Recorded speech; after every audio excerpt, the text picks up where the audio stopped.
Taste the Daily. நம்ம வீட்டுக்குள்ள அபிராமி நடமாடுவாளா, ஆதிபராசக்தி நடமாடுவாளான்னு கேட்டா நிச்சயமா நடமாடுவா.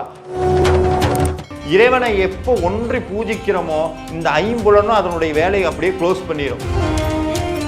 ஒவ்வொரு தடவையும் குங்குமத்தை போட போட போட அந்த அம்பாளுடைய செவந்த பாதை குங்குமத்தினால இன்னமும் செவந்து அந்த தாமரை பூல அந்த பாத தரிசனம் நம்மளுக்கு கிடைக்குமா? எந்த அம்பாளை வழிபட்டாலும் சரி அந்த அம்பாளுடைய அருள் இருந்தா போதுன்னு அபிராமி அந்தாதி பாடி பாடி அர்ச்சனை பண்ண பாத தரிசனம் கிடைக்கும். அபிராமி பட்டர் எப்படி சரபோஜி மன்னனுக்கு அபிராமியை காட்டினாரோ அதே போன்று அபிராமி அந்தாதி நம் வீட்டில் அன்னையினுடைய காட்சியை காட்டும்.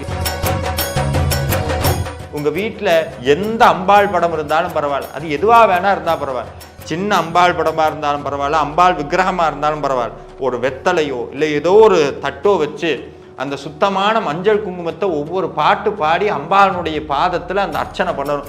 எப்படி அர்ச்சனை பண்ணணும் தெரியுமா? அதை ஸ்ரீவித்யா உபாசனை சொல்லுதுங்க. என்னன்னா அழகு, நம்ம பூஜை பண்ண பண்ண பண்ண அம்பாளுடைய பாதம் நம்ம கண்ணில் தெரியாது. ஆனால் அதையெல்லாம் மீறி வைராகியம் வேணும். எப்படியாவது நாம் பூஜை பண்ணியே ஆவங்கிற வைராகியம் வேணும். யார் இந்த வழிபாட்டை செய்கிறார்களோ அவர்களுடைய வீட்டில் அபிராமி பட்டர் மேலே எந்த குங்கும வாசம் அடிச்சதோ அதே குங்கும வாசம் அதே நறுமணம் வீட்டுக்குள்ள எந்த பத்தி சாம்பிராணி எந்த வாசனை திரவியங்களும் ஏற்றாத போதும் வரும்.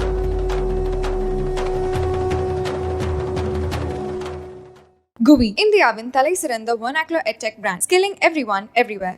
ஆன்மீக கிளிட்ஸ் நேயர்கள் அனைவருக்கும் என் அன்பான வாழ்த்துக்கள், வணக்கங்கள். வேலுண்டு வினையில்லை, மயிலுண்டு பயமில்லை, குகனுண்டு குறைவில்லை, கந்தன் உண்டு கவலை இல்லை.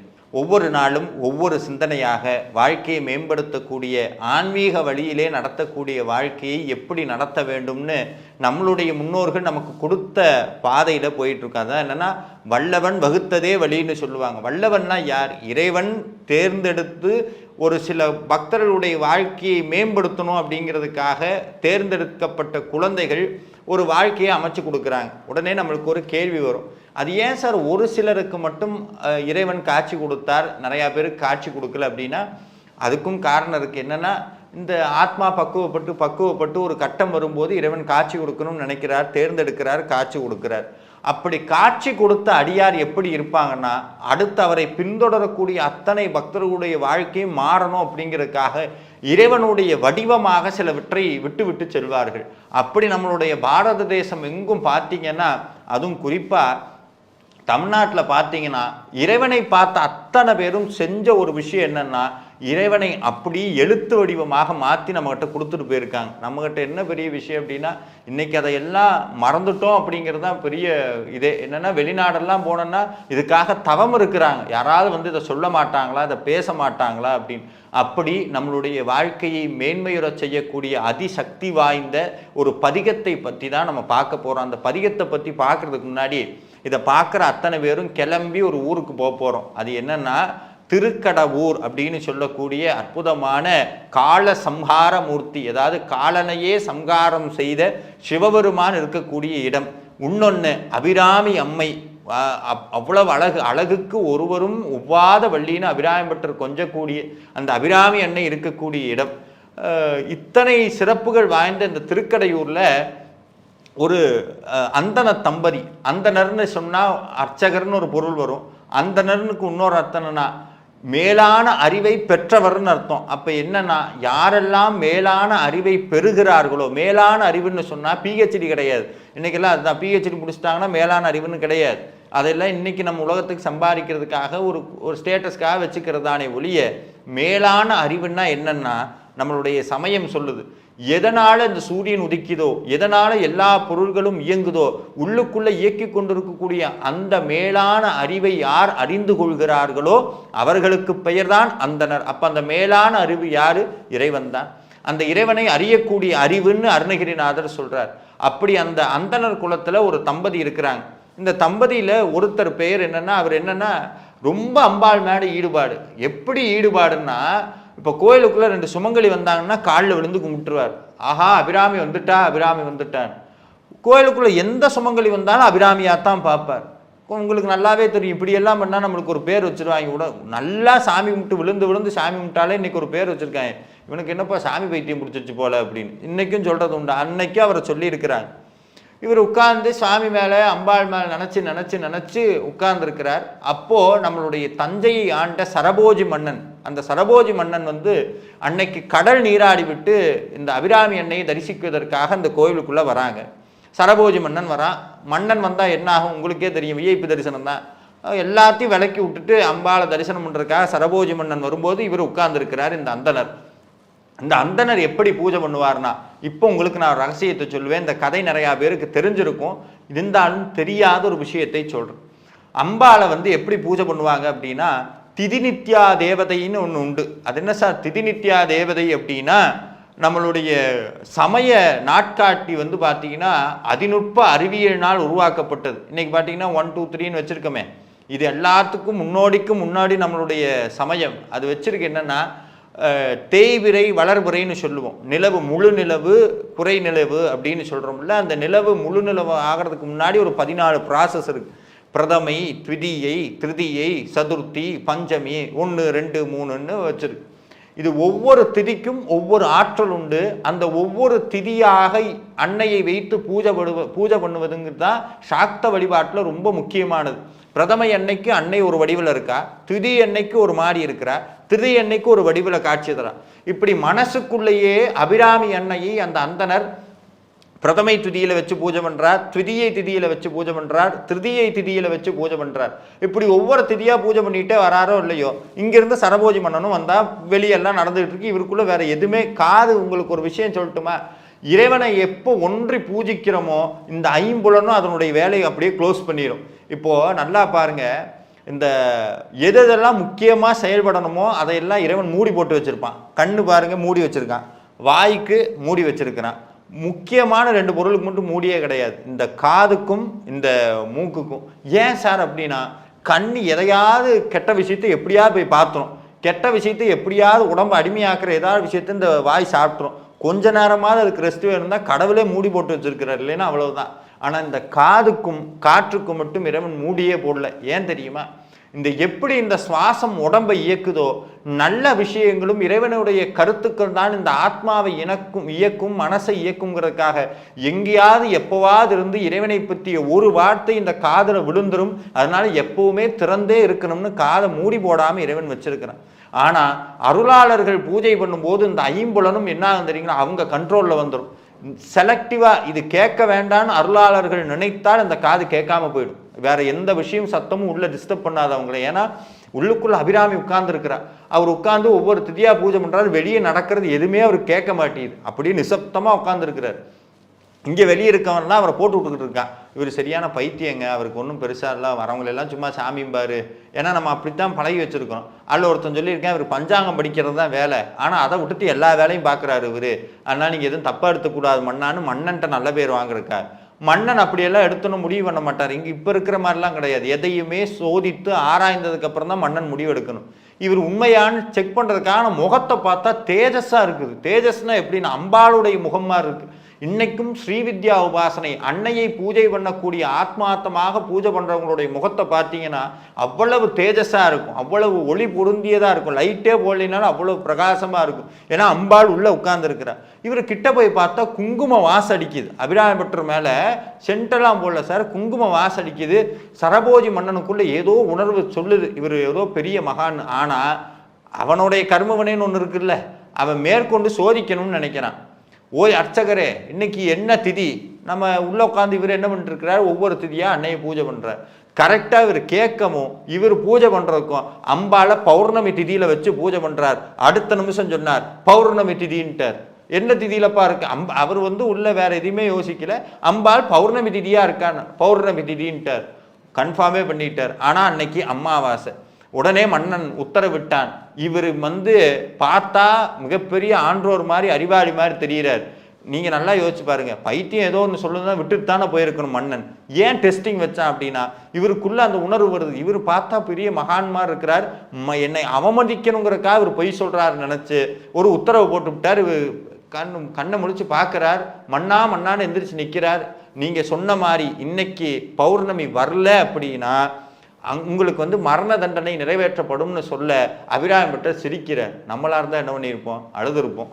ஓகே டன் சொல்லிட்டு அவர் வீட்டுக்கு போகிறார். வீட்டில் அவர் மனைவி இருக்கிறாங்க. நடந்த சம்பவத்தை எல்லாம் சொல்கிறார் அபிராமி பட்டர் அவருடைய மனைவியிட்ட. சொன்னோன்னா அந்த அம்மா சொன்னது தாங்க அர்த்தம். சுவாமி இது நீங்கள் சொல்லலை, இதுதாங்க ஒரு மிகச்சிறந்த மனைவிக்கு உதாரணம். யாருன்னா நம்மளுடைய ஆண்டோர்களுடைய கதையெல்லாம் படித்தாதான் நம்மளுக்கு தெரியும். இதே இப்போ இருக்க வீட்டுக்காரம்மாவாக இருந்திருந்தா அது என்ன சொல்லியிருக்கோம், உனக்கு இது தேவையா, மன்னன் வந்தால் எந்திரிச்சு அவர் கைகாலில் விழுந்து காசை வாங்கிட்டு வருவியா, அவர்கிட்ட போய் நீ எதுக்கு பௌர்ணமின்னு சொன்ன, உன் வாய்க்கு இதெல்லாம் தேவையா அப்படின்னு இருக்கும். ஆனால் அந்த அம்மா சொன்னது, சுவாமி இது நீங்கள் சொல்லலை, அபிராமி சொல்ல வச்சிருக்கிறா. அவர் சொல்லியிருக்கா, இந்த அபிராமி உங்களுக்குள்ள இருக்காளோ இல்லையோ என் தாலியில் இருந்துகிட்டு இருக்கா, ஒருபோதும் இதை என்கிட்ட இருந்து எடுக்க மாட்டா. எவ்வளவு நம்பிக்கை பாருங்க. சரி ஆகட்டும் சொல்லி அன்னைக்கு இரவே என்ன பண்ணுறாங்க அப்படின்னா 100 கயிறுங்க, மொத்தம் 100 கயிறில் பலகை போட்டு அபிராமி பட்டர் மேலே நிற்கிறார். கீழே நெருப்பு நல்ல கட்டையெல்லாம் போட்டு நெருப்பு எரியுது. அந்தாதி பாடணும்னு முடிவு பண்ணுறார். அந்தாதி தான் என்னன்னா, எதில் தொடங்குதோ ஒரு வார்த்தை, அந்த தொடங்கிய வார்த்தையிலிருந்து அதுக்கடுத்து ஒரு வார்த்தை முடியும். அந்த முடிகிற வார்த்தையிலிருந்து அடுத்த பாடலுடைய அடுத்த முதல் வரி தொடங்கும். இப்படி முடிச்சுட்டே வந்தீங்கன்னா முடியும் போது ஒரு மாலை மாதிரி ஆயிரும். கரெக்டாக இந்த மாலை அபிராமிக்கு போடணும் முடிவு பண்ணார். அப்போ என்னன்னா, அபிராமி பட்டர் ஒவ்வொரு பாடலாக பாடுவார். அந்த ஒவ்வொரு கயிறாக அறுத்துக்கிட்டே வருவாங்க. குறிப்பிட்ட பாடல் பாடும்போது அபிராமி அன்னை வானத்திலே தோன்றி தன்னுடைய மேனியில் இருக்கக்கூடிய ஒரு அந்த தடாகம்னு சொல்லக்கூடியதை கலற்றி வானத்தில் வீசுறா. மன்னன் பார்த்துக்கிட்டே இருக்கான் இத்தனை விஷயத்தையும். அந்த நிமிஷத்திலேயே அமாவாசை அந்த மொத்த ஊருக்கும் நெளிச்சந்தர அளவுக்கு ஒரு நிலவு தோன்றுது. மன்னன் கண்கூட பார்த்துக்கிட்டு இருக்கான், கதறி அழுகிறான், அபிராமி அபிராமி அபிராமின்னு. அபிராமி பட்டர் அவ்வளவு அப்படியே குதிச்சு அழுகிறார், வந்துட்டா அபிராமின்னு. ஆனால் இதில் ஒரு விஷயம் பாருங்க, இந்த மன்னனுடைய பூர்வ ஜென்ம புண்ணியம் தான் சோதிக்க வச்சது. அபிராமி பட்டரை உலகுக்கு தர வேணும்னு நினைச்சு அபிராமி சோதனையை உருவாக்குறாள். சோதனையை வென்று அபிராமி பட்டர் நிற்கிறார். அபிராமி பட்டருடைய உதவியினால் யாருக்கு காட்சி கிடைச்சது? சரபோஜி மன்னனுக்கு அபிராமியினுடைய காட்சி கிடைச்சது. இந்த இடத்துல நான் ஒரு விஷயம் சொல்றேன்.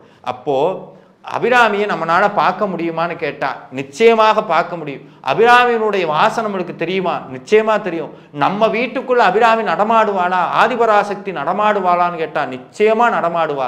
எப்படி நடமாடுவா? ஒன்றும் இல்லைங்க, அபிராமி பட்டர் எப்படி சரபோஜி மன்னனுக்கு அபிராமியை காட்டினாரோ அதே போன்று அபிராமி அந்தாதி நம் வீட்டில் அன்னையினுடைய காட்சியை காட்டும். இதுக்கு ஏதாவது உதாரணம் இருக்கா, ஏதாவது சம்பவம் இருக்கான்னு கேட்டால் நிச்சயமா இருக்கு. எனக்கு தெரிந்து பல அடியார்கள் வீட்டில் அன்னையை பூஜிக்கக்கூடிய பல பேர் வீட்டில் தினமும் ஒழிக்கக்கூடியது 2. ஒன்று லலிதா சகஸ்ரநாமம், இன்னொன்று அபிராமி அந்தாதி. லலிதா சகஸ்ரநாமத்தை அப்படியே மாற்றினீங்கன்னா தமிழில் அபிராமி அந்தாதி வரும். இந்த அபிராமி அந்தாதி லலிதா சகஸ்ரநாமம் மனமுருகி படித்து உங்கள் வீட்டில் எந்த அம்பாள் படம் இருந்தாலும் பரவாயில்ல, அது எதுவாக வேணா இருந்தால் பரவாயில்ல, சின்ன அம்பாள் படமாக இருந்தாலும் பரவாயில்ல, அம்பாள் விக்கிரகமாக இருந்தாலும் பரவாயில்ல, ஒரு வெத்தலையோ இல்லை ஏதோ ஒரு தட்டோ வச்சு அந்த சுத்தமான மஞ்சள் குங்குமத்தை ஒவ்வொரு பாட்டு பாடி அம்பாளுடைய பாதத்தில் அந்த அர்ச்சனை பண்ணணும். எப்படி அர்ச்சனை பண்ணணும் தெரியுமா? அதை ஸ்ரீவித்யா உபாசனை சொல்லுதுங்க. என்னென்னா அழகு, நம்ம பூஜை பண்ண அம்பாளுடைய பாதம் நம்ம கண்ணில் தெரியாதான். ஆரம்பத்துலலாம் தெரியாது. ஆரம்பத்தில் போர் அடிக்கும், வேணாமே இதெல்லாம் எனத்த ஒன்றும் தெரியலையே, இதெல்லாம் நேற்று கூட என்கிட்ட சொன்னாங்க, சார் எனக்கு ஒன்றும் பெருசாக ஒட்ட மாட்டேங்குது சார், நானும் முயற்சி பண்ணுறேன், ஒட்ட முடியாது சார், ஏன்னா கர்மவினை அப்படி இருக்குது. ஆனால் அதையெல்லாம் மீறி வைராக்கியம் வேணும். எப்படியாவது நான் பூஜை பண்ணியே ஆவேங்கிற வைராக்கியம் வேணும். தொடர்ந்து அம்பாளை பூஜை பண்ண ஒரு காலகட்டத்துக்கு மேலே அம்பாளனுடைய பாதம் நம்மளுக்கு தெரியுமா? என்னென்னா ஸ்ரீவித்யா உபாசனையில் சொல்கிறோம், ஒவ்வொரு தடவையும் குங்குமத்தை போட அந்த அம்பாளுடைய சிவந்த பாத குங்குமத்தினால இன்னமும் செவந்து அந்த தாமரை பூல அந்த பாத தரிசனம் நம்மளுக்கு கிடைக்குமா? அந்த லலிதா சகஸ்ரநாமும் அபிராமி அந்தாதி சொல்லி யார் குங்குமர்ச்சனை பண்ணுறாங்களோ அவங்களுக்கு பாத தரிசனம் கிடைக்குங்கிறது இன்ன வரைக்கும் நடந்து கொண்டிருக்கக்கூடிய சத்தியம். அதில் எந்த மாற்றமும் கிடையாது. அப்போ அபிராமி அந்தாதி சொல்லி அன்னைக்கு அர்ச்சனை பண்ண எதை வேண்டி அர்ச்சனை பண்ணுறது? எதையும் வேண்டாதீங்க, அதுதான் உண்மையான. ஏன்னா எதையாவது நீங்கள் வேண்டுறீங்க, உதாரணத்துக்கு உங்கள் பையனுக்கு கல்யாணம் ஆகணும்னு வேண்டுறீங்கன்னா அபிராமி அந்தாதி ஞாபகம் வராது, அன்னையினுடைய பாதம் ஞாபகம் வராது, பையனுடைய கல்யாணம் தான் ஞாபகம் வரும். எந்த மாதிரி பொண்ணு வருவா, இப்படி வருவாளா, இவ்வளோ குங்குமம் போட்டோமே, இவ்வளோ அர்ச்சனை பண்ணிட்டோமே, கல்யாணம் நடக்குமா நடக்காதா? ஆனால் நம்ம அர்ச்சனை பண்ணிக்கிட்டே இருப்போம்.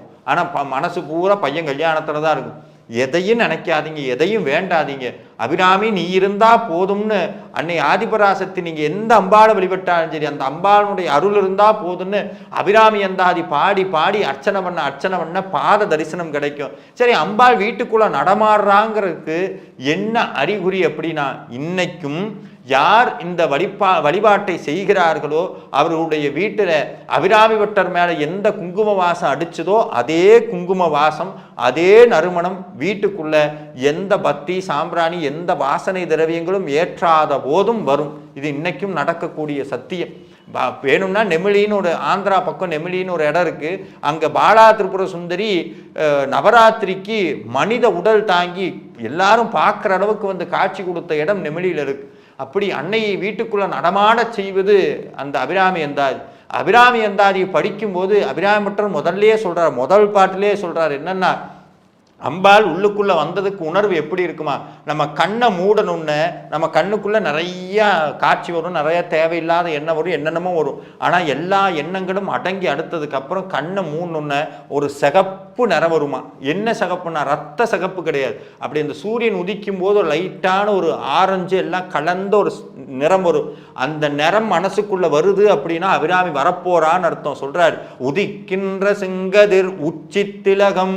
அதுக்கடுத்து சொல்றார் உணர்வுடையோர் மதிக்கின்ற மாணிக்கம். ஏன் சார் மாணிக்கம்னு போட்டார்னா, அந்த உணர்வு அபிராமி அன்னை ஆதிபராசக்தி உள்ள இருக்காருங்கிற உணர்வு வர வர நம்ம மாணிக்கமா மாறுவோமா, அந்த மாணிக்கத்துடைய தேஜஸ் உள்ளுக்குள்ள வருமா. உதிக்கின்ற செங்கதிர் உணர்வுடையோர் மதிக்கின்ற மாணிக்கம் மாதுளம் போதுங்கிறார். அடுத்து போடுறார் மாதுளம் போதுன்னா என்னன்னா, இந்த போதுன்னா அப்படியே அந்த முட்கா இருக்கிறது அர்த்தம். மாதுளம் போதை போய் எடுத்து பார்த்தீங்கன்னா ஒரு பெண் நிற்கிற மாதிரியே இருக்கும். அப்படி முதல் காட்சி என்னன்னா, ஒரு லைட்டான கோடான மெல்லிய ஒளி நமக்குள்ள சிகப்பு ஒளி வரும். மாதுளம் போது மலர்கமலை துதிக்கின்ற மின்கொடி மென்கடி குங்குமத்தோயம் என்னங்கிறார். அடுத்து போடுறார் கடைசியில் என்னன்னா, குங்குமத்தோயனா குங்கும வாசம் அடிக்கும் குங்குமத்தோயம் என்ன விதிக்கின்ற மேனி அபிராமியந்தன் விழுத்துணையே அப்படிங்கிறார். என்னன்னா, இந்த மனசுக்கு துணை, அதாவது இந்த உடலுக்கு துணை நம்மளுடைய அம்மா அப்பா, இந்த மனசுக்கு துணை யாருன்னா